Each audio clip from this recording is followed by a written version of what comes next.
السلام عليكم ورحمة الله تعالى وبركاته. أعوذ بالله من الشيطان الرجيم. بسم الله الرحمن الرحيم. رسلا مبشرين ومنذرين لئلا يكون للناس على الله حجة بعد الرسل وكان الله عزيزا حكيما. صدق الله العظيم. আজকের আলোচনার টপিক হচ্ছে আল্লাহ তাআলা কেন এই পৃথিবীতে রাসূল প্রেরণ করেছেন। রাসূল প্রেরণের উদ্দেশ্য কি, নবী রাসূলদের পরিচয় এবং তাদের বৈশিষ্ট্য, এগুলো নিয়ে আমি আজকে আলোচনা করব এবং নবী রাসূলদের জীবনী থেকে আমাদের আসলে শিক্ষা কি, লেসনটা কি লেসন আমরা নিতে পারি, এই টপিকটা নিয়ে আলোচনা করব। টপিকটা কি সবার কাছে ক্লিয়ার? প্রথমে আমরা উদ্ধার করবার চেষ্টা করি যে কেন আল্লাহ এত রাসূল পাঠালেন পৃথিবীতে, এর কারণটা কি। এর উত্তরটা আল্লাহ তাআলা খুব চমৎকার ভাবে সূরা নিসার 165 নম্বর আয়াতে আলোকপাত করেছেন, যে আয়াতটা দিয়ে আমি আলোচনা শুরু করেছি। আল্লাহ তাআলা বলছেন, রুসুলান মুবাশশিরিন ওয়া মুনযিরিন লিআল্লা ইয়াকুনা লিন-নাসি আলাল্লাহি হুজ্জাতুন বা'দা আর-রুসুল ওয়া কানা আল্লাহু আজিজান হাকীমা। অর্থাৎ আমি রাসূলগণকে সুসংবাদদাতা এবং সতর্ককারী রূপে পৃথিবীতে প্রেরণ করেছি। আমি আবারও বলছি, আল্লাহ বলেন আমি এই পৃথিবীতে রাসূলদেরকে সুসংবাদদাতা এবং সতর্ককারী রূপে পৃথিবীতে প্রেরণ করেছি, যাতে করে রাসূল আগমনের পরে আল্লাহর বিরুদ্ধে মানুষের আর কোনো অজুহাত না থাকে। ওয়া কানা আল্লাহু আজিজান হাকীমা। আর আল্লাহ তাআলা তিনি হচ্ছেন পরাক্রমশালী এবং মহাপ্রজ্ঞাময়। তাহলে উদ্দেশ্য আল্লাহ তাআলা ক্লিয়ার করলেন, কেন তিনি রাসূল পাঠালেন, যাতে মানুষের অজুহাত না থাকে। আল্লাহ তাআলা যদি রাসূল পৃথিবীতে বাণীবাহক হিসেবে প্রেরণ না করতেন, মানুষরা বলতো আল্লাহ আখিরাত বলে যে একটা কথা আছে এটা তো আমি বুঝি নাই, আল্লাহ মৃত্যুর পরে যে আবার জীবিত হইতে হবে এটা তো আমি শুনি নাই, আল্লাহ এই পৃথিবীতে আমি কি কি করেছি তার পাই টু পাই তোমার সুপ্রিম কোর্টের কাঠগড়ায় দাঁড়িয়ে যে বিচারের সম্মুখীন হতে হবে কেউ তো আমার কোনোদিন বলে নাই। এজন্য আল্লাহ বলেন আমি পৃথিবীতে রাসূল পাঠিয়েছি যাতে করে মানুষের কোনো এক্সকিউজ না থাকে। আচ্ছা বলেন তো, এখন কি কেউ আল্লাহরে বলতে পারবে আল্লাহ বিচার যে হবে এটা তো আমি জানি না, বলতে পারবে? আল্লাহ আখিরাত বলে যে একটা কথা আছে, পুনরুত্থান, পুনর্জীবিত হইতে হবে, আবার বিচারের সম্মুখীন হইতে হবে, জান্নাত জাহান্নাম আছে, এগুলো তো কোনোদিন আমি শুনি নাই। এই কথা, এই এক্সকিউজ তোলার কোনো সুযোগ কি আর আছে? No excuse will be granted that day, dear brothers and sisters. সেদিন কোনো এক্সকিউজ আল্লাহ তাআলা গ্রহণ করবেন না, কারণ আল্লাহ তাআলা রাসূলদেরকে প্রেরণ করেছেন, তারা আমাদেরকে বিস্তর বর্ণনা করে জানিয়ে গিয়েছে। এবং কেন রাসূলদেরকে প্রেরণ করেছেন আল্লাহ বলেন যে দুইটা প্রাইম রেসপন্সিবিলিটি দিয়ে আমি রাসূলদেরকে প্রেরণ করেছি। এক নাম্বার মুবাশশিরিন, তারা সুসংবাদদাতা। তারা আমাদেরকে জানিয়েছে এই পৃথিবীতে যদি আমরা ভালো কাজ করি, এক আল্লাহর ইবাদত করি, কারো হক নষ্ট না করি, তাহলে আমরা জান্নাতে যেতে পারবো। জান্নাতের সুসংবাদ তারা দেন। They are the bearer of glad tidings, they are the bearer of paradise. তারা জান্নাতের সুসংবাদদাতা। রাসূলদের দুই নাম্বার প্রাইম রেসপন্সিবিলিটি হচ্ছে মুনজিরিন, তারা সতর্ককারী। তারা আমাদেরকে এই মর্মে সতর্ক করেছেন যে এই পৃথিবীতে যদি আল্লাহর ইবাদত না করে শিরক করো, বেদাআত করো, এই পৃথিবীর বুকে যদি ফাসাদ করো, যদি সীমা লঙ্ঘন করো, যদি অন্যের অধিকার নষ্ট করো, তাহলে তোমাদেরকে জাহান্নামের আযাব ভোগ করতে হবে, ঠিক কিনা? তাহলে দুইটা প্রাইম রেসপন্সিবিলিটি। রাসূলরা হচ্ছেন মুবাশশিরিন, সুসংবাদদাতা, জান্নাতের সুসংবাদ দিয়েছেন। তারা ভালো কাজ করলে জান্নাতে যাওয়া যাবে। পাশাপাশি তারা হচ্ছেন সতর্ককারী। কিসের সতর্ককারী? জাহান্নামের ব্যাপারে সতর্ককারী। এই পৃথিবীতে ফাসাদ করলে, আল্লাহ তাআলার অবাধ্য হলে জাহান্নামে যেতে হবে। এবং রাসূল পাঠানোর মধ্য দিয়ে আল্লাহ তাআলা এক্সকিউজ দেওয়ার সুযোগ বন্ধ করে দিয়েছেন। কোনো এক্সকিউজ আর দেয়া চলবে না। তাহলে পৃথিবীতে কেন আল্লাহ তাআলা রাসূল পাঠালেন, এই পয়েন্টটা কি সবার কাছে ক্লিয়ার? আচ্ছা ক্লিয়ার, আমরা সামনের দিকে এগোই। এরপর আল্লাহ তাআলা বলেছেন এই পৃথিবীতে যত জাতি গোষ্ঠী আছে সব জাতির কাছে আমি রাসূল পাঠিয়েছি। ওয়া ইম মিন উম্মাতিন ইল্লা খালা ফিহা নাযীর। যত জাতি, যত নেশন এই পৃথিবীতে এসেছে, সব জাতিকে সতর্ক করবার জন্য, ইনস্ট্রাক্ট করবার জন্য, গাইড করবার জন্য আমি রাসূল পাঠিয়েছি। এমন কোন জাতি নাই যে জাতির মধ্যে আল্লাহ রাসূল পাঠায় নাই, সবাই রাসূল পেয়েছেন। এবং মজার ব্যাপার হচ্ছে they are the chosen and selected personality by Allah subhanahu wa ta'ala. রাসূলরা হচ্ছেন আল্লাহ তাআলার পক্ষ থেকে chosen এবং সিলেক্টেড। রাসূলদেরকে সিলেক্ট করেছে কে? আল্লাহ। তিনি বলেন ওয়া ইন্নাহুম ইনদানা লামিনাল মুস্তাফাইনাল আখিয়ার। নবীরা হচ্ছে আমার কাছে মনোনীত, আমি তাদেরকে মনোনীত করেছি এবং তারা হচ্ছে সর্বশ্রেষ্ঠ মানুষ। তার মানে এই আয়াত থেকে বোঝা গেল নবীরা সিলেক্টেড, তারা ইলেক্টেড না। ইলেকশন করে নবী হওয়া যায় না, নবী সিলেক্টেড এর মাধ্যমে হইতে হয়, সিলেকশনের মাধ্যমে। আর সিলেক্ট করেন কে? চুজ করেন কে? ইলেকশন করে নবী হওয়া যায়? আমরা পৃথিবীর সবাই মিলে যদি ভোট দেই যে আল্লাহ আমরা সবাই ভোট দিলাম, এ হচ্ছে রাসূল, তাকে রাসূল হিসেবে আপনি কবুল করেন, হবে ইলেকশনে ভোট দিলে? আমাদের সাথে যদি ম্যানকাইন্ডের সাথে জিন কাইন্ডও যুক্ত হয়, জিনেরাও যদি বলে আল্লাহ আমরাও আছি, আমরাও দিলাম একটা করে ভোট, হবে রাসূল হবে? ফেরেশতারাও যদি যুক্ত হয়, ফেরেশতারাও যদি বলে, মানুষও ভোট দিল, জিনেরাও দিল, ফেরেশতারাও দিল, প্রত্যেকে একটা করেই দিল, ধরেন প্রত্যেকের ভোট গণনা করার পরে দেখা গেল বিশাল ভোট কাউন্ট হয়েছে, এখন তাদের এই ভোটের উপর ভিত্তি করে রাসূল হবে কেউ? হবে? কারণ নবী ইলেকশনে হওয়া যায় না, নবী হয় সিলেকশনে। আর সিলেক্ট করেন কে? আল্লাহু ইয়ালামু হাইসু ইয়াজআলু রিসালাতাহু। কাকে রাসূল বানাবেন, কাকে তিনি নবী হিসেবে অ্যাপয়েন্ট করবেন, এটা তিনিই জানেন। শুধুমাত্র কেবলমাত্র একমাত্র আল্লাহ তাআলা সোললি এটাকে কন্ট্রোল করেন। কেউ চাইলে কারো ভোটে, কারো ইলেকশনে নবী হওয়া যায় না। নবীরা হচ্ছেন সিলেক্টেড, চুজেন পার্সোনালিটি বাই আল্লাহ সুবহানাহু ওয়া তাআলা। তাহলে নবীরা নির্বাচিত নন, ওনারা মনোনীত। নবীরা কি নির্বাচিত? নবীরা মনোনীত। এখন কতজন নবী রাসূল আল্লাহ তাআলা পাঠিয়েছেন? আল্লাহ তাআলা সুস্পষ্ট করে জানাননি কতজন। কিছু কিছু হাদিস থেকে পাওয়া যায় লক্ষাধিক রাসূল, নবী এবং রাসূল আল্লাহ তাআলা পৃথিবীতে পাঠিয়েছেন। কিন্তু কোরআন আল কারিমে এই লক্ষাধিক নবী রাসূলের সবার কথা আল্লাহ তাআলা আমাদেরকে শোনাননি। আল্লাহ তাআলা মাত্র 25 জন রাসূলের কথা আমাদেরকে শুনিয়েছেন। কতজন? 25 জনের কথা আল্লাহ তাআলা শুধু আমাদেরকে বলেছেন, বাকিদের কথা বলেন নাই। কতটুকু আমাদের বলা দরকার এটা আমাদের চেয়ে ভালো জানেন কে? আল্লাহ ভালো জানেন। আল্লাহ তাআলা ভালো জানেন কতটুকু আমাদেরকে জানাতে হবে। যত রাসূল তিনি পাঠিয়েছেন, যত নবী পাঠিয়েছেন, সবার কথা যদি আল্লাহ কোরআনে বলতেন, তাহলে কোরআন কি মাত্র 611 পৃষ্ঠার একটা বই হতো? 10 খণ্ড, 15 খণ্ড, 20 খণ্ড। তখন আমরা হাফেজ হতে পারতাম? হ্যাঁ, আমরা হাফেজ তরিকুল ইসলাম পাইতাম তখন? হ্যাঁ, তাকরিম পাইতাম? তখন তো হাফেজ হওয়া যেত না। এটা যদি 15 খণ্ড 20 খণ্ডের বিশাল ভলিউম হয়, হাফেজ হওয়া যেত না। এজন্য আল্লাহ তাআলা সব নবীদের কথা আমাদেরকে শোনায় নাই, মাত্র 25 জন নবীর কথা কোরআনে আল্লাহ শুনিয়েছেন। কতজন? আল্লাহ বলেন রুসুলান কদ কসাসনাহুম আলাইকা মিন ক্বাবলু ওয়া রুসুলান লাম নাকসুসহুম আলাইক। নবী হে, অনেক রাসূলের কথা আপনাকে শুনিয়েছি, আবার অনেক রাসূলের কথা আমি শোনাই নাই। যাদের কথা শোনানোর প্রয়োজন মনে করেছি তাদের কথাই আমি শুনিয়েছি। তাহলে আমরা বুঝলাম কোরআনে বর্ণিত হয়েছে কয়জন নবী রাসূলের নাম? সবাই বলবেন আওয়াজ করে, কয়জন? 25 জন।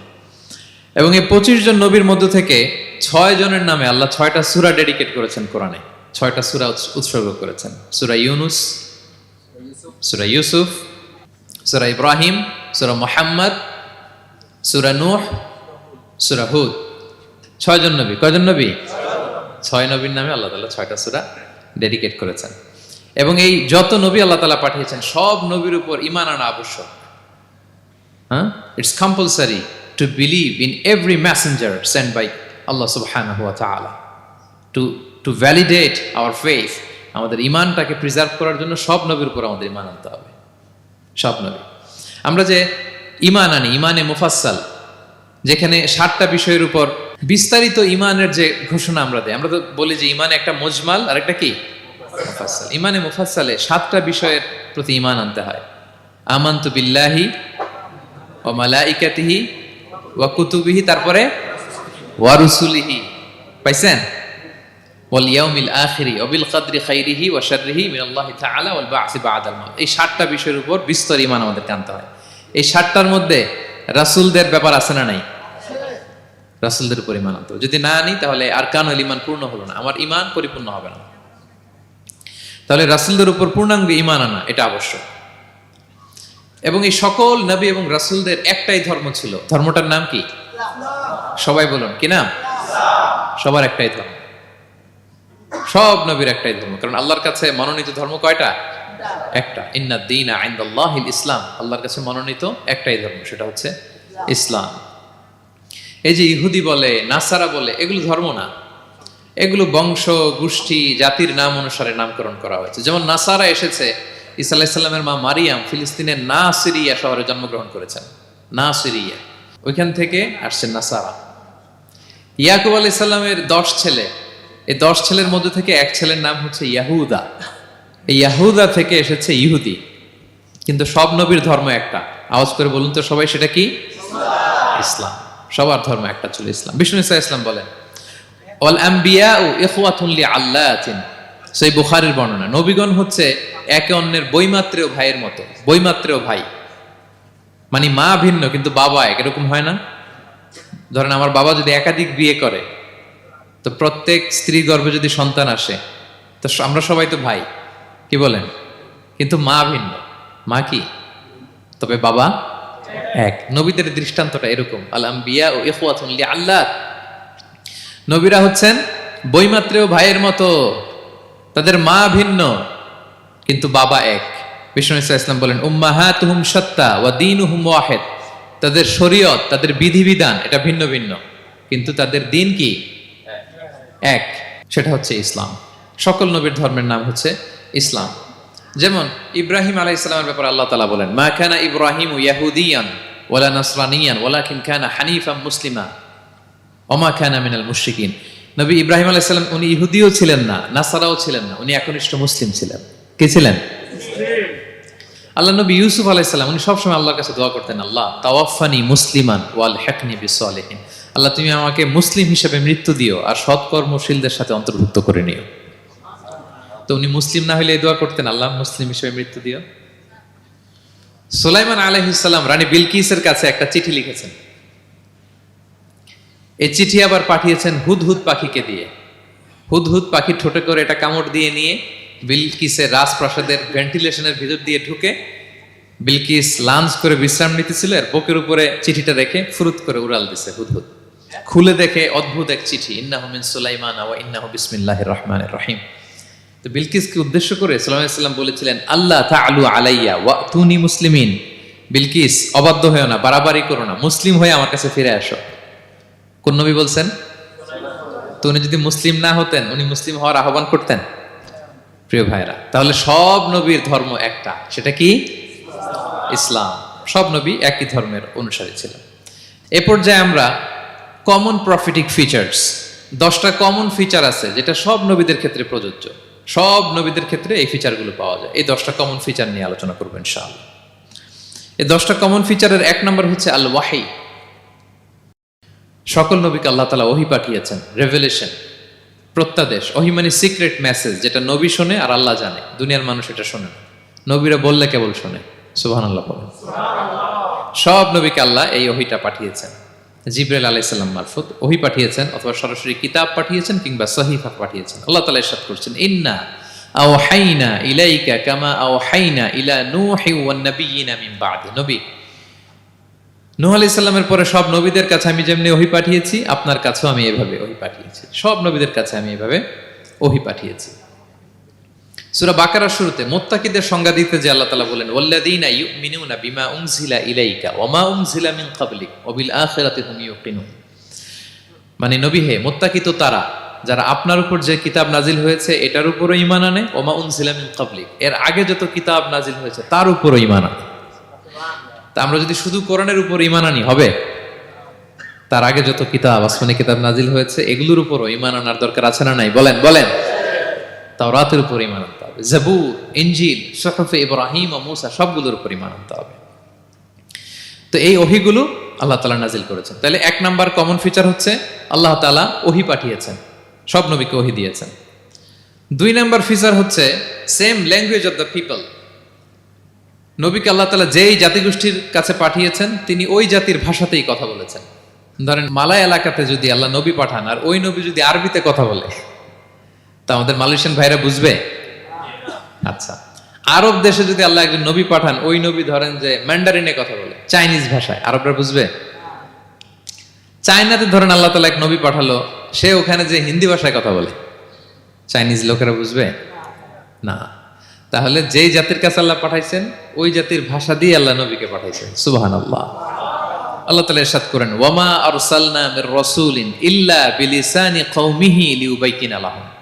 আল্লাহ তাআলা যত রাসূল পৃথিবীতে প্রেরণ করেছেন, বিলিসানি কওমি, যে জাতির কাছে প্রেরণ করেছেন ওই জাতির ভাষায় প্রেরণ করেছেন, যাতে করে নবীর কথা এরা বুঝে। নবীরা এসেছেন বাণীবাহক হয়ে, এখন এই বাণী যদি বুঝতে না পারে তাহলে কাজ হবে? এজন্য প্রত্যেক নবীকে আল্লাহ তাআলা যে জাতির কাছে পাঠিয়েছেন ওই জাতির ভাষায় পাঠিয়েছেন। 3 নম্বর হচ্ছে সকল নবীকে আল্লাহ তাআলা very good standard of character দিয়েছেন। চারিত্রিক দৃষ্টিকোণ থেকে অতুলনীয় ছিল এক একজন নবী। পা থেকে মাথা পর্যন্ত কালো দাগ ফেলার মতো কিছু ছিল না। আল্লাহু আকবার। মাসুম ছিলেন। আহলুস সুন্নাহ ওয়াল জামাআর আকীদা হচ্ছে প্রত্যেক নবী ছিলেন মাসুম, কোনো গুনাহ করেন নাই, নিষ্পাপ প্রতিটা নবী। সর্বোত্তম চরিত্র দিয়ে আল্লাহ তাআলা, অনুপম চরিত্র দিয়ে আল্লাহ তাআলা তাদেরকে পাঠিয়েছেন। আল্লাহ তাআলা বলেন, ওয়া ইন্নাকা লাআলা খুলুকিন আযীম, and verily you are on a very good standard of character. নবী হে, আপনি চমৎকার একটা ক্যারেক্টারের উপর প্রতিষ্ঠিত। আপনার আচরণের মতো, ক্যারেক্টারের মতো আচরণ অতুলনীয়, পৃথিবীতে দ্বিতীয়টা খুঁজে পাওয়া যায় না, ঠিক কিনা? কারণ নবীরা যদি মডেল হন, তাদের আচরণ যদি ভালো না হয়, তাহলে মানুষ কি তাদেরকে গ্রহণ করবে? মানুষ তো তাদের কাছ থেকে শিখবে, জানবে। তো জন্য তাদের আচরণ চমৎকার হওয়ার দরকার আছে না নাই? চমৎকার আচরণ, চমৎকার চারিত্রিক মাধুর্য দিয়ে আল্লাহ তাআলা পৃথিবীতে এক একজন নবীকে প্রেরণ করেছেন। সব নবীরা ভেরি গুড স্ট্যান্ডার্ড অফ ক্যারেক্টারের অধিকারী ছিল। 4 নম্বর হচ্ছে প্রত্যেক নবীকে আল্লাহ তাআলা মিরাকেল দিয়েছেন, মানে মুআজিজা, as a proof of their prophethood. তাদের নবুয়তির প্রমাণ হিসেবে আল্লাহ তাআলা তাদেরকে মিরাকেল দিয়েছেন, মুআজিজা। যেমন সালেহ আলাইহিস সালামকে আল্লাহ তাআলা মুআজিজা দিয়েছিলেন। তার জাতির কাছে যখন তিনি দাওয়াত দিলেন, তারা বলল, সালেহ তুমি যে নবী এটা আমরা বুঝবো কি করে? এক শর্তে আমরা তোমার উপর ঈমান আনতে পারি। সালেহ আলাইহিস সালাম বললেন, কি শর্ত? বলতেছে, এই যে পাহাড় দেখো, এই পাহাড়ের ভেতর থেকে যদি একটা উট বের করো, 10 মাসের গর্ভবতী একটা উটটা বেরোবে, বেরোয় বাচ্চা দিবে, সাথে সাথে আমরা উটের দুধ দহন করে খাবো, এরপর আমরা ঈমান আনবো। চিন্তা করছেন কত শর্ত? পাহাড়ের ভেতর থেকে কি বের করে দেখাইতে হবে? উট। উনি আল্লাহর কাছে দোয়া করলেন, আল্লাহ বললেন কবুল, তবে কথা না শুনলে কিন্তু খবর আছে। বলছে ঈমান আনবে, ঈমান না আনলে কিন্তু খবর আছে। উনি দোয়া করলেন, আল্লাহ কবুল করলেন। পাহাড় বিদীর্ণ হয়ে একটা বিশাল আকৃতির উট বের হয়ে আসলো, 10 মাসের গর্ভবতী উট। মুহূর্তে এটা ডেলিভারি করলো একটা উটের বাচ্চা, এবং দুধ দিতে আরম্ভ করলো, ওলান ভর্তি দুধ। সবাই পেট ভরে দুধ খেলো। খাওয়ার পরে কয়, তুমি জাদুকর। খাওয়ার পরে সালেহ আলাইহিস সালাম কি বলে? ইউ আর এ ম্যাজিশিয়ান, তুমি জাদুকর, তুমি তো বড় ভেলকিবাজ সালেহ, তুমি পাহাড়ের ভিতরে ভেলকি ঢুকাই দিছো। আল্লাহ তাআলা তাদেরকে একটা সাউন্ড গ্রেনেড, প্রচন্ড শব্দ তরঙ্গ দিয়ে ধ্বংস করে দিলেন। কানের পর্দা ফেটে সবগুলো লাশ হয়ে জমিনে পড়ে রইল। তাহলে এই যে সালেহ আলাইহিস সালাম যেটা দেখাইছেন, এটা কি ভেলকি ছিল? ম্যাজিক ছিল? কি ছিল? মুআজিজা, miracle, as a proof of their prophethood. তাদের নবুয়তির প্রমাণ হিসেবে আল্লাহ তাআলা তাদেরকে মুআজিজা দিয়েছেন। মূসা আলাইহিস সালামের মুআজিজা কি ছিল? লাঠি। ফাআলকাহা ফাইযা হিয়া হাইয়াতুন তাসআ। ওই লাঠি রেখে দিলে মুভিং স্ন্যাক হয়ে যেত, নড়তেছে সাপ, ছবল মারবে। সুবহানাল্লাহ। এটা কি ম্যাজিক ছিল? কি ছিল? মুআজিজা। ঈসা আলাইহিস সালামকে আল্লাহ তাআলা মাইন্ড ব্লোয়িং মুআজিজা দিয়েছেন। অন্ধ ব্যক্তির চোখে হাত বুলিয়ে দিলেই দৃষ্টিশক্তি ফিরে পেত। ধবল রোগী, কুষ্ঠ রোগীর গায়ে টাচ করে দিলে স্কিন পরিষ্কার হয়ে যেত। মৃত ব্যক্তিকে দাঁড়াতে বললে মুহূর্তে দাঁড়িয়ে যেত। কুম বিইযনিল্লাহ, আল্লাহর আদেশে দাঁড়াও বললে লাশ জীবিত হয়ে দাঁড়িয়ে যেত। বেলকিবাজি ছিল এটা? কি ছিল? বিষ্ণু ঈসা ইসলাম দাওয়াত দিচ্ছেন কুরাইশদেরকে, ওরা মানে না। বিষ্ণু নবী পাগল পড়া, বললেন, আচ্ছা বলো কুরাইশের লোকেরা কি বললে বিশ্বাস করবে যে আমি সত্য নবী? কি বললে বিশ্বাস করবে? তারা বলল, মুহাম্মদ ওই যে আকাশের চাঁদ, এটার 2 ভাগ করে দেখাইতে বললে বিশ্বাস করবো তুমি সত্য নবী। কি আবদার দেখছেন? হ্যাঁ, নবীদেরকে পেয়ে মামুর বাড়ির আবদার নিয়ে আসছিল এক এক জাতিগোষ্ঠী। বলে, মুহাম্মদ আকাশের জলজলে চাঁদটাকে যদি তুমি 2 ভাগ করে দেখাতে পারো তবেই বুঝবে তুমি নবী। বিষ্ণু ইসলাম আল্লাহর কাছে দোয়া করলেন, আল্লাহ বলেন, ঠিক আছে। ইখতারাবাতিস সাআতু ওয়ানশাক্কাল কমার ওয়া ইয়ারাউ আয়াতান ইয়ারিদু ওয়া ইয়াকুলু সিহরুম মুস্তামির। বিষ্ণু নবী সাব্বাবা, এই আঙ্গুলের নাম কি? ইবহাম, সাব্বাবা, ওয়ুসতা, বিংসার, খিনসার। হ্যাঁ, আমরা ইংরেজি নাম ঠিকই জানি, আরবিটা জানি না। ইবহাম, সাব্বাবা, ওয়ুসতা, বিংসার, খিনসার। বিষ্ণু সাব্বাবা আঙ্গুলি উঠালেন। এটা শাহাদাত আঙ্গুলি বলে আমাকে, আসলে সাব্বাবা আরবিতে। তো বিশ্বনবী এভাবে আল্লাহর নাম নিয়ে চাঁদের দিকে ইঙ্গিত করলেন, মুহূর্তে আকাশের জ্যোৎস্না বিলানো চাঁদটা 2 ভাগ হয়ে গেল। কুরাইশরা দেখে তো অবাক। বিষ্ণু বললেন, এবার কথা অনুযায়ী ঈমান আনো। বলে, Muhammad, you are a magician. Muhammad, তুমি বড্ড বড় জাদুকর, তুমি চাঁদের মধ্যে জাদু লাগাই ফেলছো। নাউযুবিল্লাহ মিন যালিক। তাহলে আল্লাহ তাআলা age a proof of their prophethood, তাদের নবুয়তের প্রমাণ হিসেবে প্রত্যেক নবীকে কি দিয়েছেন? মুআজিজা দিয়েছেন, সব নবীকে দিয়েছেন। 5 নাম্বার, সকল নবীর দাওয়াতি মিশন এক ছিল, একই মিশন নিয়ে নবীরা পৃথিবীতে এসেছেন। সেটা কি? তাওহীদ, রিসালাত, আখিরাত। আমার সাথে সাথে বলেন, তাওহীদ, রিসালাত, আখিরাত। তাওহীদ, রিসালাত, আখিরাত। এই 3টা বুনিয়াদী শিক্ষা দিতে নবীরা এসেছে। তাওহীদ মানে ওয়াননেস অফ গড, আল্লাহ যে এক, সব নবী প্রচার করেছেন। রিসালাত মানে তারা যে বার্তাবাহক হিসেবে এসেছেন, তাদের কথা মানতে হবে, এটার দাওয়াত দিয়েছেন। আখিরাত মানে হচ্ছে মৃত্যুর পরেও যে একটা জীবন আছে, সেই জীবনের ব্যাপারে প্রত্যেক রাসূলরা কি করেছেন? দাওয়াত দিয়েছেন। এবং কোন নবীর কথার সাথে আরেক নবীর কথার গরমিল পাওয়া যায় না, অমিল হয়নি। আচ্ছা বলেন তো, কখনো কি হয়েছে কোন এক নবী এসে বলছে যে মৃত্যুর পরে একটা জীবন আছে, আরেক নবী এসে বলছে না, মনে হয় নাও থাকতে পারে? বলছে? এক নবী এসে বলছে আমাদের স্রষ্টা আল্লাহ তাআলা তিনি একজন, আরেকজন বলছে না, একজন না, 2-3 জন হইতে পারে। এক নবী এসে বলছে ভালো করলে জান্নাত, খারাপ করলে জাহান্নাম, আরেক নবী এসে বলছে না, জান্নাত জাহান্নাম বলতে কিছু নাই। হয়েছে? হয়েছে? কোন নবীর কথার সাথে কোন নবীর কথার কোনো বৈপরীত্য নাই, কারণ প্রত্যেক নবীরা মন গড়া কিছু বলতেন না। ওমা ইয়ান্তিকু আনিল হাওয়া ইন হুয়া ইল্লা ওয়াহয়ুন ইউহা। নবীরা কথা বলতেন একটা হেডকোয়ার্টার থেকে তথ্য পেয়ে। ওই হেডকোয়ার্টারটা কার? আল্লাহ। ওই হেডকোয়ার্টার থেকে যে ইনফরমেশন আসতো সেটার আলোকে নবীরা কথা বলতেন, বানিয়ে কিছু বলতেন না। সব নবীরা দাওয়াত দিয়েছেন, ইয়া কওমি ইবুদুল্লাহ মা লাকুম মিন ইলাহিন গায়রু। হে আমার জাতির লোকেরা, এক আল্লাহর ইবাদত করো, আল্লাহ ছাড়া অন্য কারো ইবাদত করো না। সব নবীরা বলেছেন ইন্নী লাকুম রাসূলুন আমিন, নিশ্চয় আমি তোমাদের কাছে বিশ্বস্ত রাসূল হিসেবে প্রেরিত হয়েছি। সব নবীরা বলেছেন ইয়াউমা লা তামলিকু নাফসুন লিনাফসিন শাইআ ওয়াল আমরু ইয়াউমা ইযিল লিল্লাহ। এমন এক দিনের মুখোমুখি হতে হবে, কেউ কারো উপকার করতে পারবে না। নেতা কর্মীর উপকারে আসবে না, কর্মী নেতার উপকারে আসবে না, পীর সাহেব মুরিদের উপকারে আসবে না, মুরিদ পীর সাহেবের উপকারে আসবে না, হাজবেন্ড ওয়াইফের কিছু করতে পারবে না, ওয়াইফ হাজবেন্ডকে কিছু করে দিতে পারবে না। দিনটা বড্ড ভয়ঙ্কর। সব নবীর এই 3টা দাওয়াত দিয়েছেন, তাওহীদ, রিসালাত, আখিরাত। তার মানে সব নবীর দাওয়াতি মিশন এক, এক অভিন্ন দাওয়াতি মিশন নিয়ে তারা পৃথিবীতে এসেছেন।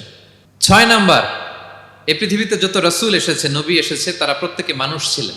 কি ছিলেন? নাকি জিন ছিল? ফেরেশতা? প্রেরিত সব নবীরা কি ছিল? মানুষ ছিল। মক্কার কুরাইশরা বলতো মা লি হাযা রাসূলি ইয়াকুলু আত-তাআমা ওয়া ইয়ামশি ফিল আসওয়াক। ব্যাপার কি, মুহাম্মদ আবার কেমনে রাসূল হয়? আমরাও বাজারে যাই, উনিও যায়, আমরাও বিয়ে করি, উনিও বিয়ে করে, আমাদেরকে মারলে কাটলে লাল রক্ত, ওনার রক্ত বের হয়। তো তারা চাচ্ছিল, তারা বলতেছিল যে মানুষ না দিয়ে আল্লাহ যদি ফেরেশতা পাঠাইতো নবী হিসেবে, তাইলে না ভালো হইতো। তালবাহান, এটার কি বলে? ফেরেশতা পাঠালে কি বলতো জানেন? ফেরেশতা পাঠালে বলতো ফেরেশতাদের তো ক্ষুধা লাগে না, এরা বুঝবে কি আমাদের কষ্ট? ফেরেশতাদের তো জৈবিক চাহিদা নাই, এরা কেমনে বুঝবে? ফেরেশতাদের তো খারাপ কাজ করার প্রবণতা, টেন্ডেন্সি নাই। আমাদের যে কষ্ট, দুঃখ, ফিলিং, সেটা তো ফেরেশতারা বুঝে না, ফেরেশতারা কেমনে আমাদের নবী হয়? এটা বলতো, ঠিক কিনা? তালবাহানা বলে কেমন রাসূল, আমরা যা করি তাই করে। আল্লাহ বলেন সব নবীকে আমি মানুষ হিসেবে প্রেরণ করেছি। বিষ্ণু ইসলাম বলেন ইন্নামা আনা বাশারুম মিসলুকুম, নিশ্চয় আমি তোমাদের মতোই মানুষ। তোমাদের মতোই কি মানুষ। তো পার্থক্য হচ্ছে ইউহা ইলাইয়া, আমার কাছে ওহী আসে, প্রত্যাদেশ আছে আল্লাহ তাআলার পক্ষ থেকে। তাহলে 6 নম্বর যেই কমন ফিচার আমরা জানলাম, আল্লাহর পাঠানো সবগুলো নবী এবং রাসূল তারা কি ছিলেন? সবাই বলুন, তারা কি ছিলেন? মানুষ ছিলেন। 7 নম্বর কমন ফিচার হচ্ছে আল্লাহর পাঠানো সব নবী এবং রাসূলরা ওনারা পুরুষ ছিলেন। কি ছিলেন? কোন নবী কি নারী ছিল বলেন তো? হ্যাঁ, নারী নবী আছে? নাই। নবী হওয়ার জন্য ম্যাসকুলিনিটি শর্ত, পুরুষ হওয়া শর্ত। কারণ নবীকে অনেক বড় বড় জিনিসের নেতৃত্ব দিতে হবে, মাঝে মাঝে মিলিটারি তৈরি করতে হবে, লিডারশিপ লাগবে, যুদ্ধ পরিচালনা করতে হবে। নারীদের পক্ষে এটা সম্ভব? কঠিন। আমাদের বোনদের অনেক ধরনের দুর্বলতা আছে, তাদের মাসে কিছুদিন তারা আল্লাহর আদেশে অসুস্থ থাকে, ঠিক কিনা? পিরিয়ড তাদের চলে, ওই সময় সালাত পড়তে পারে না, অনেক প্রতিবন্ধকতা তাদের আছে। বাচ্চা যদি ধারণ করে পেটে 9 মাস, ওনারা অসুস্থ, শেষের মাসগুলোতে তো কঠিন জটিল অবস্থা। বাচ্চা ডেলিভারির পরেও 40 দিন ব্লিডিং আছে না নাই? তাহলে অনেক ধরনের জটিলতা আল্লাহ তাআলা ওনাদের দিয়েছেন। এজন্য আল্লাহ তাআলা নবুয়তের গুরু দায়িত্ব, এটার জন্য আল্লাহ তাআলা পুরুষদেরকে সিলেক্ট করেছেন। আলহামদুলিল্লাহ বলেন। তাহলে যত নবী এবং রাসূল পৃথিবীতে এসেছিল ওনারা পুরুষ ছিল। আল্লাহ বলেন, ওয়ামা আরসালনা মিন ক্বাবলিকা ইল্লা রিজালান নূহি ইলাইহিম। নবী হে মুহাম্মদ, আপনার আগে যত নবী এবং রাসূলকে আমি পৃথিবীতে প্রেরণ করেছি তাদেরকে পুরুষ হিসেবে প্রেরণ করেছি, কোনো নারীকে আমি নবুয়তের মর্যাদা দেই নাই। 8 নাম্বার, প্রত্যেক নবীকে আল্লাহ তাআলা একটা গ্রুমিং, একটা ট্রেনিং সেশনের মধ্য দিয়ে নিয়েছেন। সেটা কি? সেটা হচ্ছে সবাইকে আল্লাহ তাআলা শেফার্ড হিসেবে কাজ দিয়েছিলেন, রাখাল হিসেবে। পৃথিবীর সব নবীরা ছাগল চড়াতেন, সব, আদম আলাইহিস সালাম থেকে শুরু করে বিষ্ণু ইসা ইসলাম পর্যন্ত। সুবহানাল্লাহ পড়বেন না? বিষ্ণু ইসা ইসলাম বলেন, মা বাআসাল্লাহু নাবিয়্যান ইল্লা রাআল গানাম। আল্লাহ এমন কোন নবী পাঠায় নাই যেই নবী ছাগল চড়ায় নাই, সব নবী। সাহাবারা অবাক হয়ে বললেন, ওয়া আনতা ইয়া রাসূলুল্লাহ, হে নবী আপনিও ছাগল চড়িয়েছেন? বিষ্ণু বললেন, হ্যাঁ, আমি তো অল্প কিছু পারিশ্রমিকের বিনিময়ে মক্কার লোকদের ছাগল চড়িয়ে দিতাম। সুবহানাল্লাহ। কেন সব নবীকে দিয়ে আল্লাহ ছাগল চড়ালেন? এই ট্রেনিং সেশন, গ্রুমিং সেশন কেন? কারণ ছাগলকে একসাথে বসানো কঠিন। ছাগল একটু একটু টেরা টাইপের প্রাণী, কথা শুনতে চায় না। ধরেন যে সারা সপ্তাহ আপনি খুব ব্যস্ত, একদিন সুযোগ পাইছেন সপ্তাহে যে আজকে আমি ফ্রি আছি, যাই পুকুরে যে আমিও গোসল করি, ছাগলটারও গোসল করাই। এটা ধরে যদি এখন পুকুরের দিকে টান দেন, কি করবে? পা দুইটা এমন শক্ত করে মাটিতে ধরে রাখবে, আপনি যত টানবেন ওর ঘাড়ের চামড়া ছিঁড়ে যাচ্ছে, তারপরেও আসে না। এরপর ছাগলগুলোর একসাথে রাখা কঠিন, একটা নেচে ওদিকে যায়, আরেকটা লাফ দেয় এদিকে, আরেকটা ওইদিকে। এদেরকে যদি কেউ একত্রিত করতে পারে তাহলে এই জাতিকে, মানব জাতিকে একত্রিত করা তার জন্য একেবারে সহজ, পানি ভাত, ঠিক কিনা? এজন্য আল্লাহ এই মানব গোষ্ঠীর উপর লিডারশিপ কায়েমের আগে ছাগল চড়িয়েছেন। এবং যারা মরুভূমিতে ছাগল চড়ায়, যে শেফার্ডগুলো, যেই রাখালগুলো, তাদের অনেক শক্তিশালী হইতে হয়। গায়ে শক্তি না থাকলে ছাগল চড়ানো যায় না, কিন্তু লাঠি নিয়ে হই হই করে পিছনে দৌড়াইতে হয়, নেকড়ের ছোবল থেকে ছাগলগুলোকে রক্ষা করতে হয়, বাঘ নেকড়ে এগুলো থেকে বাঁচাইতে হয়। তার মানে এটা করার মধ্য দিয়ে এই জাতিকে কিভাবে জাহান্নামের আগুন থেকে বাঁচাবে নবীদের ওই ট্রেনিং হয়ে যায়। সুবহানাল্লাহ। ছাগল এদিক ওদিক দৌড়াতে থাকে, এদেরকে যেমনি একত্রিত করতে হবে, নবীদের কাজও হচ্ছে মানব গোষ্ঠীকে ইউনাইটেড করা, একত্রিত করা। এজন্য আল্লাহ তাআলা মা বাআসাল্লাহু নাবিয়্যান ইল্লা রাআল গানাম, এই পৃথিবীতে এমন কোন নবী পাঠান নাই যেই নবীকে দিয়ে আল্লাহ তাআলা ছাগল চড়ান নাই। সব নবীর মধ্যে এটা কমন। 8 নম্বর পয়েন্ট। 9 নম্বর পয়েন্ট হচ্ছে enmity from their own people. যত নবী দাওয়াত নিয়ে আসছে তারা চ্যালেঞ্জের মুখোমুখি হয়েছেন, শত্রুতার মুখোমুখি হয়েছেন। কেউ ওনাদের জন্য রেড কার্পেট রিসেপশন দেয় নাই। নবীদের পথ ছিল বড় পিচ্ছিল, এটা কুসুমাস্তীর্ণ ছিল না, কণ্টকাকীর্ণ। কেউই সহজে মেনে নেয় নাই। দাওয়াত দিছে তো রিজেক্ট, সবাই প্রত্যাখ্যান করেছে, সবাই প্রত্যাখ্যান করেছে। এটা কমন ছিল, প্রত্যেক নবীকে এটা মুখোমুখি হতে হয়েছে। Mockery, vulgarism, operation, mental torture, physical torture and what not, সব ধরনের। ইভেন অনেক নবীকে হত্যা করা হয়েছে দিনের দাওয়াতের কারণে। বনি ইসরায়েলের লোকেরা তাদের নিজেদের 70,000 নবীকে নিজেরা হত্যা করেছে। এমনকি আমার নবী বিশ্বনবী মুহাম্মদ রাসূলুল্লাহ সাল্লাল্লাহু আলাইহি ওয়াসাল্লামকে হত্যার ষড়যন্ত্র করা হয়েছিল। আল্লাহ তাআলা দয়া করে বিশ্বনবীকে হিজরতের ব্যবস্থা করে দিয়ে প্রাণে বাঁচিয়েছেন, মক্কা থেকে মদিনাতে পাঠিয়ে দিয়েছেন। তাহলে এই পথ বড় কঠিন ছিল, নবীদের পথ, সব নবীর জন্য, এক্সেপ্ট সুলাইমান এবং দাউদ আলাইহিস সালাম, তাদের কথা ভিন্ন। এছাড়া সব নবীরা এই সংগ্রাম, এই বিরোধিতা, এই শত্রুতা, এই জেলাসি, এগুলোর মুখোমুখি হয়েছে পৃথিবীর সকল নবীরা, সকল নবীরা। বিষ্ণু ইসা ইসলাম ঘুমাতে পারে নাই একটা রাত শান্তিতে। বিষ্ণুর বায়োগ্রাফি যদি আপনি পড়েন, জীবনে যদি পড়ে দেখেন, প্রত্যেকটা নবীর জীবনে এই কষ্টকর মুহূর্তগুলো ছিল। শত্রুতা সব নবীকে পোহাতে হয়েছে। বিষ্ণু ইসা ইসলামের কাছে যখন প্রথম নাজিল হলো ইকরা বিসমি রাব্বিকাল্লাযী খালাক, সূরা আলাকের প্রথম কয়টা আয়াত? 5 আয়াত নিয়ে কোরআনের ভারে নতুন রেভেলেশন পেয়ে বিষ্ণুনবী কাঁপতে আরম্ভ করলেন। কাঁপতে কাঁপতে জ্বর এসে গেল বিষ্ণুনবীর গায়ে, নিচে নেমে আসলেন। খাদিজা রাদিয়াল্লাহু তাআলা আনহাকে বললেন, জাম্মিলুনি জাম্মিলুনি, আমাকে কম্বল চাপা দাও, আমার খুব শীত লাগছে, আমার জ্বর এসে গিয়েছে। কাঁপতে লাগলেন বিষ্ণু ইসা ইসলাম। খাদিজা রাদিয়াল্লাহু তাআলা আনহার এক চাচাতো ভাই ওয়ারাকা ইবনে নাওফল ছিল ইনজিল কিতাবের পণ্ডিত খাদিজা রাদিয়াল্লাহু তাআলা আনহা বিষ্ণুকে নিয়ে চাচাতো ভাইয়ের কাছে গেলেন, যে বলেন, ভাই ওরাকা দেখেন তো মোহাম্মদ কি বলে, সে কি দেখছে, কি নিয়ে আসছে, কাঁপতেছে আর বলতেছে আমি মরে যাব, আমাকে কম্বল চাপা দাও। ওরাকা বললেন, মোহাম্মদ কে এসেছিল বলতো? বিষ্ণু জিবরাইল ইসলামের বর্ণনা দিলেন। কি বলেছে বলতো? 5 আয়াতের বর্ণনা বিষ্ণু ইসলাম দিলেন। তখন বিষ্ণু ইসলামের কথা শুনে ওরাকা বলল, তোমার কাছে যে এসেছে ওহুয়ান নামুস, মানে জিবরিল, সে সব নবীদের কাছে এসেছে। মোহাম্মদ তুমি নবী হবা, তুমি কি হবা? তুমি নবী হবা, আখিরি নবী হবা তুমি। যে তোমার কাছে এসেছে সে সব নবীদের কাছে ওহী নিয়ে এসেছিল। আর জেনে রাখো মোহাম্মদ, তোমার এলাকার লোকেরা একদিন তোমাকে এলাকা থেকে বের করে দিবে। ভবিষ্যৎবাণী করতেছিলেন। বিশ্বনবী বললেন, আওয়া মুখরিজিয়াহুম, আমার ভাই বেরাদার, আমার জ্ঞাতি গোষ্ঠীর লোকেরা আমার এলাকা ছাড়া করবে? ওরাকা বললেন, হ্যাঁ। লাম ইয়াতি রাজুলুন কাত্তু বিমিসলি মা জিতা বিহি ইল্লা উদিয়া, তোমার মতো এরকম রিসালাতের দায়িত্ব নিয়ে যারাই কোনো জাতির কাছে এসেছে তাদের সাথে এরকম শত্রুতা করা হয়েছে। বিষ্ণু ইসলাম সেদিনের কথা শুনে, ওরাকার কথা শুনে অবাক হয়েছিলেন।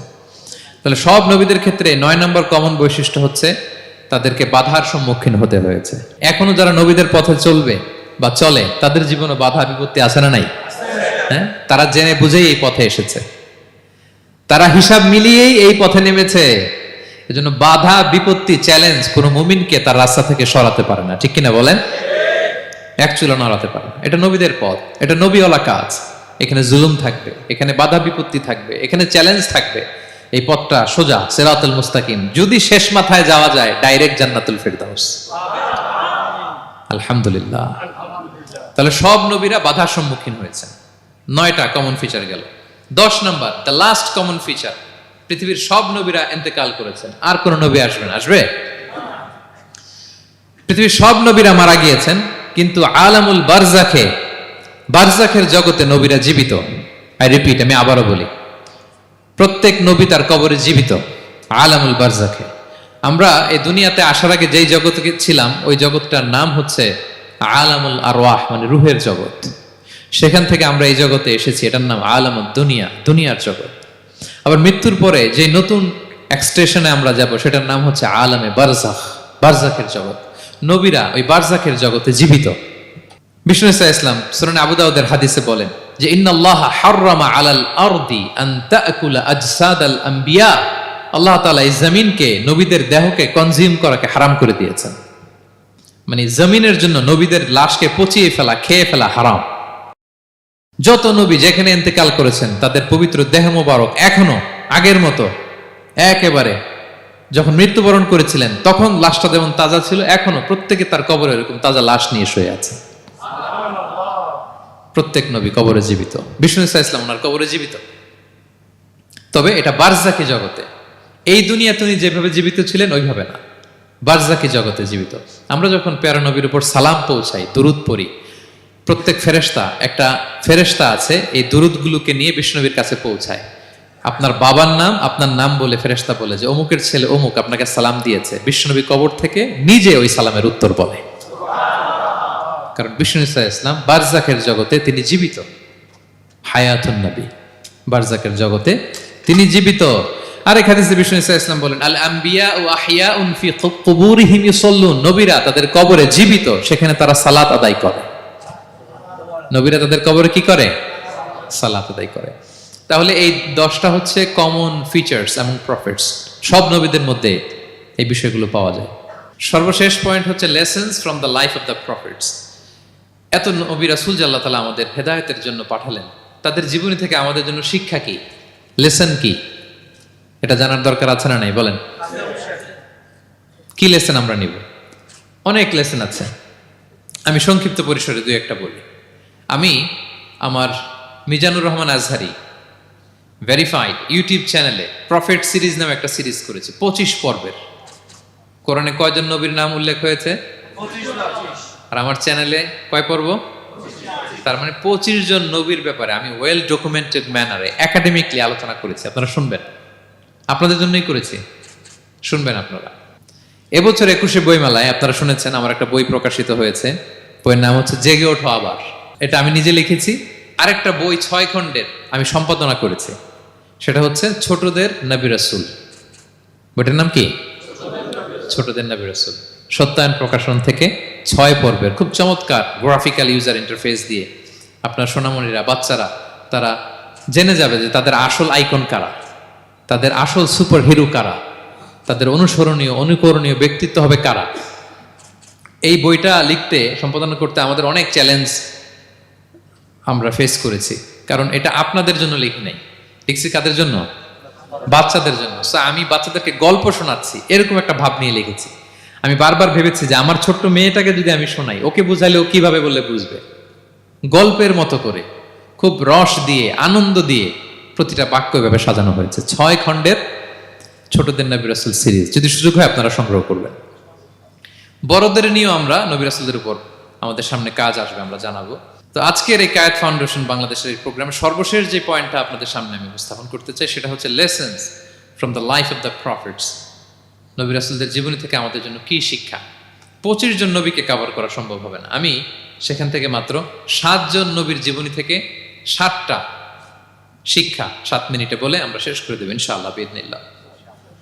প্রথমে আমরা শুনবো সাইয়েদনা আদম আলাইহিস সালামের জীবনী থেকে শিক্ষা। পৃথিবীর প্রথম নবী কে ছিল বলেন তো? আদম আলাইহিস সালাম। আমরা যেমনি আমাদের শৈশব ছিল, কৈশোর ছিল, যৌবন, তারপর বার্ধক্যের দিকে যাচ্ছি, ওনার কিরকম ছিল? আদম আলাইহিস সালামের শৈশব ছিল না? ছিল? কৈশোর ছিল? কনফিউশনে পড়ে গেছে। ছিল? ছিল না। মজার ব্যাপার হচ্ছে ওনার শৈশব কৈশোর ছিল না, ওনাকে আল্লাহ সৃষ্টি করতে যুবক করে সৃষ্টি করছেন। সুবহানাল্লাহ, এত আসতে কেন? সৃষ্টি করতেই যুবক, 60 হাত লম্বা। কয় হাত? 60 হাত লম্বা করে তৈরি করছেন আদম আলাইহিস সালামকে। আপনারাও যারা জান্নাতে যাবেন 60 হাত লম্বা হয়ে ঢুকবেন, 33 বছরের যুবক হয়ে ঢুকবেন। 80 বছর বয়সে মারা গেল, কত বছর বয়সে ঢুকবেন? গালে কোনো দাড়ি থাকবে না। এই দুনিয়ায় দাড়ি রেখে নেন, ওখানে দাড়ি ছাড়া উঠবেন একেবারে কোনো জুরদা মুর্দা ও আবনা ও সালাসাম ওয়া সালাসিন। 33 বছরের তাগড়া ইয়াং সুপারস্টার হয়ে জান্নাতে ঢুকবো আমরা। তো আদম আলাইহিস সালামকে আল্লাহ প্রথম নবী করে পৃথিবীতে পাঠালেন। ওনাকে জান্নাতে সব খাইতে বললেন যে সব খাও, একটা গাছের কাছে যেও না। কিন্তু শয়তান সে তার মিশন নিয়ে আসে, সে আদম আলাইহিস সালামকে ভুলভাল বোঝালো, আদম আর হাওয়াকে, যে একটা কাজ করো, আল্লাহ তাআলা তোমাকে না করছে কেন জানো? আল্লাহ তো চায় না তুমি জান্নাতে থাকো, আল্লাহ চায় তোমাদেরকে দুনিয়াতে পাঠাই দিবে। তো তুমি যদি ওই গাছের ফল খেয়ে ফেলো, আল্লাহ আর দুনিয়াতে পাঠাতে পারবে না। কিন্তু আল্লাহ চায় তোমাদেরকে কই পাঠাবে? কিন্তু যদি গাছের ফল খেয়ে ফেলো আর পাঠাইতে পারবে না। এজন্য আল্লাহ নিষেধ করছে গাছের ফল খায় না। চিন্তা করছেন? উল্টা, পুরো উল্টোটা বুঝাইছে। তো ভুল করে সাইয়েদনা আদম আলাইহিস সালাম, হাওয়া আলাইহিস সালাম খেয়ে ফেলছেন এই ফল। খাওয়ার পরেই আল্লাহ তাআলা পাঠাই দিলেন পৃথিবীতে, যাও জমিনে যাও, এই জান্নাতে আর থাকা যাচ্ছে না। কাঁদতে আরম্ভ করলেন আদম আর হাওয়া আলাইহিস সালাম, কাঁদতে কাঁদতে অনুতপ্ত হয়ে আল্লাহর কাছে দোয়া করলেন। তো পুরো আদম আলাইহিস সালামের জিন্দেগির সবচেয়ে বড় শিক্ষা হচ্ছে রিপেন্টেন্স, অনুতপ্ত হওয়া। কি হওয়া? অনুতপ্ত হওয়া। আমরা ভুল করব, কুল্লুকুম খাত্তাউন, আমরা সবাই পাপী। সবাই কি পাপী? কে পাপ করি না? আমরা সবাই পাপী। কিন্তু মনে রাখবেন, আমাদের পাপ যত বড় হোক, আল্লাহর রহমতের দরিয়া তার চাইতেও বড়, অনেক বড়। তিনি দয়াময়, তিনি মেহেরবান, তার দয়ার শেষ নাই, তার মায়ার শেষ নাই। তার রহমতের দরিয়া যে কত বড় আপনি কল্পনাও করতে পারবেন না। শয়তান আর আমাদের মধ্যে পার্থক্য হচ্ছে, শয়তান পাপ করে পাপে অটল থাকে, কিন্তু বিশ্বাসীরা পাপ করার সাথে সাথেই ক্ষমা চায় কার কাছে? এটা হচ্ছে আদম আলাইহিস সালামের জীবনী থেকে আমাদের জন্য সবচেয়ে বড় লেসন।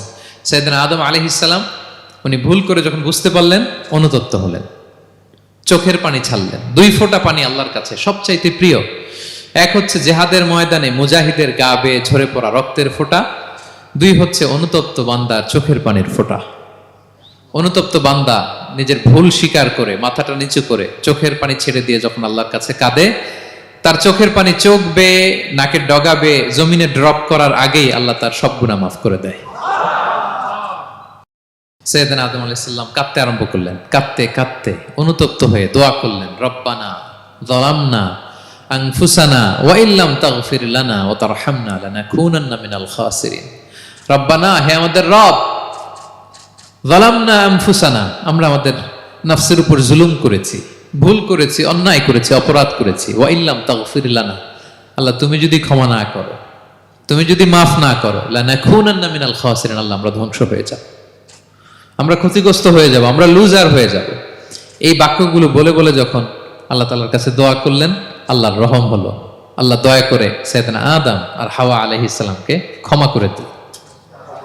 ক্ষমা করে আবার জান্নাতের এন্ট্রির ঘোষণা দিলেন যে আবার দুনিয়ার জীবন শেষ করে আসো, যেখান থেকে আসছিলে আবার ওখানে ঢুকতে পারবে। তাহলে আদম আলাইহিস সালামের জীবন থেকে আমরা যে লেসনটা পাই সেটা কি ভাই? বলেন বলেন। অনুতপ্ত হওয়া, রিপেন্টেন্স। আমরাও যদি জীবনে ভুল করি কি করবেন? ভুলের উপর অটল থাকবেন? অনড় থাকবেন? একগুঁয়ে ধরে বসে থাকবেন? সীমা লঙ্ঘন করবেন? আমরা ক্ষমা চাইব। কার কাছে ক্ষমা চাইব? ক্ষমা দেওয়ার জন্য তিনি বসে থাকেন। শেষ রাতে আল্লাহ প্রথম আসমানে চলে আসেন।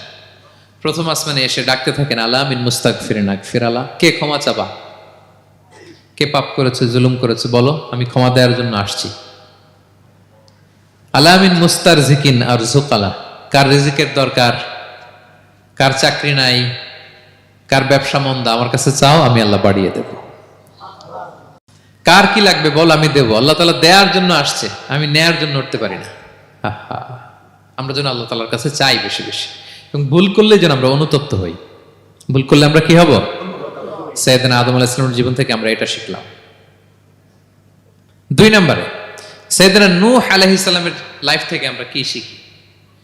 ওনার লাইফ থেকে আমরা শিখি হচ্ছে কনসিস্টেন্সি, মানে লেগে থাকা। ভালো কাজের জন্য কি করা? লেগে থাকা। উনি 950 বছর দাওয়াত দিয়েছিলেন ওনার জাতিকে। কয় বছর বলেন তো? 950 বছরের দাওয়াতি কার্যক্রমের ফলে উনি ফলোয়ার জোটাইতে পারছেন কয়জন জানেন? 80 জন। কয়জন? এরাই আমাদের পূর্বপুরুষ। আমরা পৃথিবীর সবাই কিন্তু এদেরই নাতিপুতি। এই 80 জনকে নিয়ে উনি নৌকার উপর উঠছিলেন, কিস্তির উপর, আর বাকিটা তো মহাপ্লাবন দিয়ে আল্লাহ ধ্বংস করে দিয়েছেন। ওই 80 জন আবার জমিনে এসে জমিন আবাদ করা শুরু হলো, ওখান থেকে পৃথিবীর সকল মানুষ। সুবহানাল্লাহ। উনি বলেন, ক্বালা রাব্বি ইন্নী দাআউতু কওমি লাইলান ওয়া নাহারা, আল্লাহ আমি দিন রাত এক করে আমার জাতিগোষ্ঠীকে দাওয়াত দিয়েছি। ফালাম ইয়াজিদহুম দুআই ইল্লা ফিরারা, কিন্তু আমার দেখলে লোকগুলো ভেগে ভেগে যায়। আর কি করে? আমার কথা যেন শুনতে না হয়, এরা কানে আঙ্গুল দিয়ে রাখে আর মুখে কাপড় পেঁচিয়ে রাখে। নূহ আলাইহিস সালাম তারপরও থামতেন না, কন্টিনিউয়াস দাওয়াতি কাজ। লোকজন নূহ আলাইহিস সালামকে পিটিয়ে আধামরা করে কাঁথা দিয়ে পেঁচিয়ে পাহাড়ে রেখে আসতেন। ওইখান থেকে এসে নূহ আলাইহিস সালাম আবার দাওয়াত দিতে শুরু করতেন। What a consistency! কিভাবে লেগেছিলেন! 950 বছর তিনি দাওয়াত দিয়েছেন, মাত্র 80 জন ফলোয়ার হয়েছিল। তাহলে আমরা অল্প দাওয়াতি কাজ করেই আমরা হতাশ হয়ে যাই। হায় রে, আমার কথা শুনলো না, হায় রে আমার কথা পৌঁছাইল না, হায় রে আমার কাছে এসে কেউ মুসলিম হইল না, হায় রে আমার কথা। অস্থির। আপনার কাজ হচ্ছে পৌঁছে দেওয়া, আপনার কাজ হচ্ছে কোরআনের কথা মানুষকে বলা। এটা দিয়ে কতটুকু কি হবে এটার ফয়সালা কার? তাহলে নূহ আলাইহিস সালামের জীবনী থেকে আমাদের শিক্ষা হচ্ছে কনসিস্টেন্সি। 950 বছর উনি লাগাতার দাওয়াত দিয়েছেন, থামে নাই, হতাশ হয় নাই, হাল ছাড়ে নাই। নবীরা কখনো হাল ছাড়ে না। সুবহানাল্লাহ পড়ে। 3 নাম্বার, ইব্রাহিম আলাইহিস সালামের জীবনী থেকে আমাদের জন্য শিক্ষা হচ্ছে ওবিডিয়েন্স, আনুগত্য। কি করে আল্লাহ তাআলার কাছে আনুগত্য করতে হয়। আল্লাহু আকবার।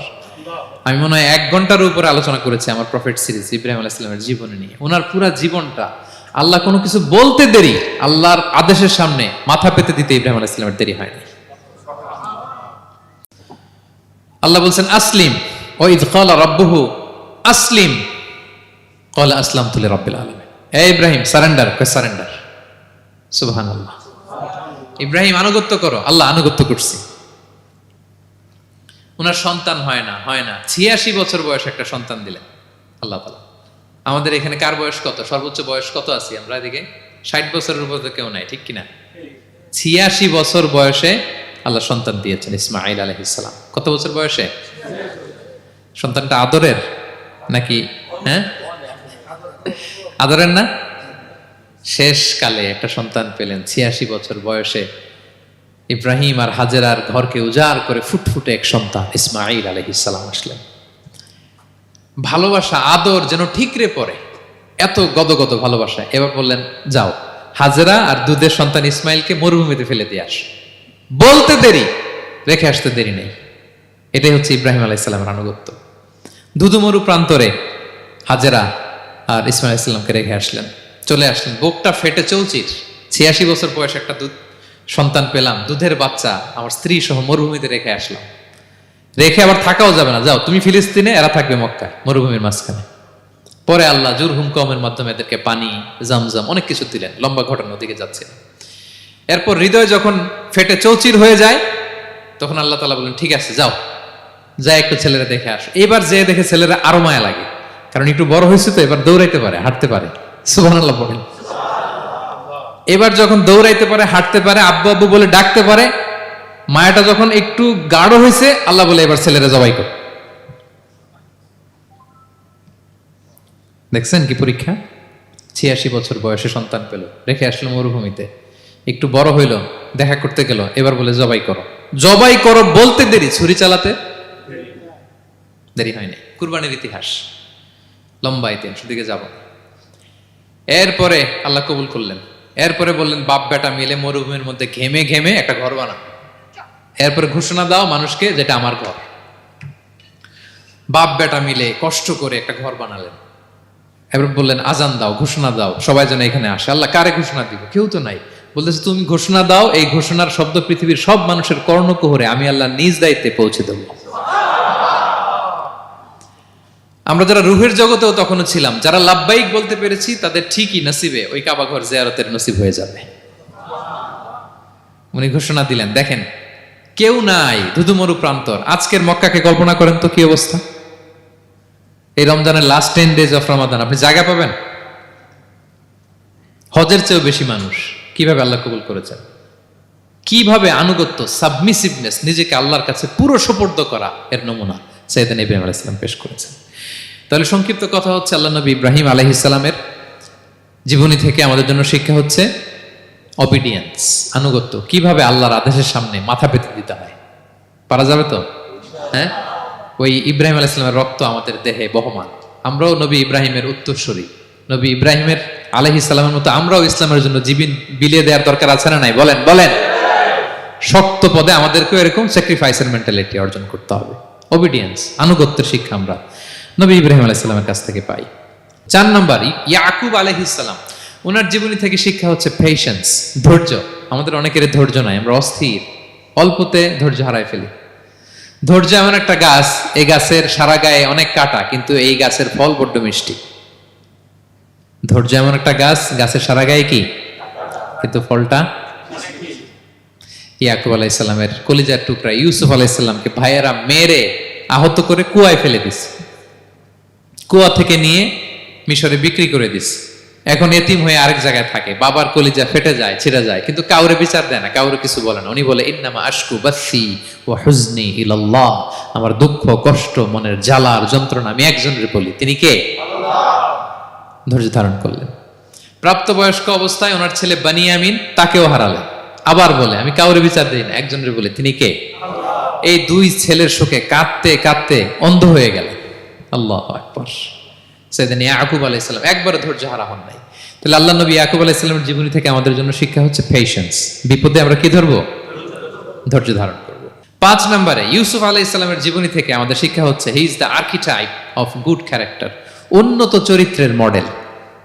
আমার যুবক ভাইয়েরা, কায়েদ ফাউন্ডেশন বাংলাদেশের আজকের ইফতার প্রোগ্রামে যুবক যারা এসছো, তোমাদের জন্য শিক্ষা আর্কিটাইপ অফ গুড ক্যারেক্টার। চরিত্র কিভাবে হেফাজত করতে হয়, এর মডেল, প্রেরণার বাতিঘর। তাগড়া যুবক, পৃথিবীর সবচাইতে সুন্দর পুরুষ ইউসুফ আলাইহিস সালাম। তাকে দেখে ওই সময়ের আরেক বিশ্ব সুন্দরী জুলাইখা প্রেমে মাতোয়ারা, গোপন কক্ষে নিয়ে প্রেম নিবেদন করেছে। বলেছে ইউসুফ কাক পক্ষে টের পাবে না। আল্লাহ নবী ইউসুফ আলাইহিস সালাম এটাকে প্রত্যাখ্যান করলেন। জোরাজুরি করলো, প্রত্যাখ্যান করলেন। মারধর করা হলো, প্রত্যাখ্যান করলেন। সবশেষে আলটিমেটাম দিল, যদি আমার কথা মতো না চলো জেলখানায় ভরবো। উনি বললেন ক্বালা রাব্বি সিজনু আহাব্বু ইলাইয়া মিম্মা ইয়াদউনানি ইলাই, আল্লাহ এই পাপের কাজের চেয়ে জেলখানায় আমার জন্য ভালো। বিনা অপরাধে, বিনা দোষে 1 যুগ মিথ্যা অপবাদে কারাবন্দী ছিলেন সাইয়েদনা ইউসুফ আলাইহিস সালাম। তারপরেও চরিত্রের ব্যাপারে 1 বিন্দু কম্প্রোমাইজ করেন। যুবক ভাইরা, চরিত্র বড় দামি সম্পদ। সম্পদ গেলে সম্পদ আসে, স্বাস্থ্য গেলে স্বাস্থ্য আসে, একবার চরিত্র নষ্ট হলে ওই চরিত্র আর ফিরে পাওয়া যায় না। সাইয়েদনা ইউসুফ আলাইহিস সালামের জীবনী থেকে আমাদের শিক্ষা হচ্ছে চরিত্রকে কিভাবে প্রিজার্ভ করতে হয়। এটা 6 নম্বরে সাইয়েদনা ঈসা আলাইহিস সালামের জীবনী থেকে আমাদের জন্য শিক্ষা হচ্ছে স্লেভারি, দাসত্ব। কারণ আমরা সবাই গোলাম একজনের। বলেন তো কার গোলাম? আল্লাহর গোলাম। কিন্তু ওনার সব উম্মতেরা মানে খ্রিস্টানরা তাকে বলে সান অফ গড, উনি নাকি আল্লাহর সন্তান। নাউজুবিল্লাহ পড়েন। ওনার মা ম্যারি মানে মারিয়াম আলাইহিস সালাম নাকি আল্লাহর স্ত্রী। নাউযুবিল্লাহ। কিন্তু উনি জন্মের পরেই দুধের শিশু মায়ের কোলে বসে একটা ছোট্ট ভাষণ দিয়েছিলেন। বলেছিলেন ইন্নী আব্দুল্লাহ আতানিয়াল কিতাবা ওয়া জাআলানি নাবিয়্যা।